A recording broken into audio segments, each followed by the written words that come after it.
2026 தேர்தல் மக்களுக்கு மத்தியில ஒரு மிகப்பெரிய எதிர்பார்ப்போட இருந்த இந்த தேர்தலில் விஜய் அவர்கள் முன்னிலையில் இருக்காரு. மக்கள் அவங்களுடைய கருத்து என்ன இதுல? எங்களுக்கு கண்டிப்பாக ஒரு மாற்றத்தை தான் தேடி இருந்தோம். நாங்கள் விஜய் கட்சியும் இல்லை, அரசியல்வாதியும் கிடையாது. ஆனால் மாற்றம் கண்டிப்பாக வேணும். இந்த சமுதாயத்துக்கு கண்டிப்பாக தேவைப்படுது.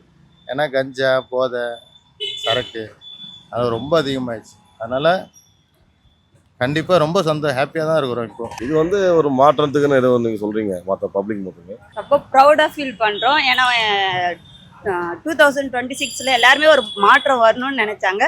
அது இப்போ அமைஞ்சிருக்குன்னு நினைக்கிறேன். நான் விஜய் தான் ஒரு கண்டிப்பாக நினச்சேன். அதுக்காண்டி தான் நான் ஹோட்டலில் வேலை செஞ்சுருக்கேன். நமக்கு அறந்தாங்க தொகுதி. நமக்கு இங்கேருந்து நான் லீவ் போட்டு போயிட்டேன். ஒரு நாள் முன்னாடி போயிட்டேன். எங்கள் ஹோட்டலில் மொத்தம் 6 பேர். 6 பேர் ஒரு ஆளுக்கு அம்மா மட்டும் தான் பரம்பரையாக ரெட்டலிக்கு போட்டாங்க.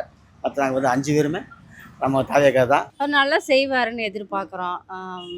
அதுதான் மாற்றம் தேவைன்னு ஆசைப்பட்டேன் மேடம். மாற்றம் வந்துருச்சு. எனக்கு அவன் வந்ததே வேஸ்ட்ன்ற மாதிரி தான் என் மனநிலை.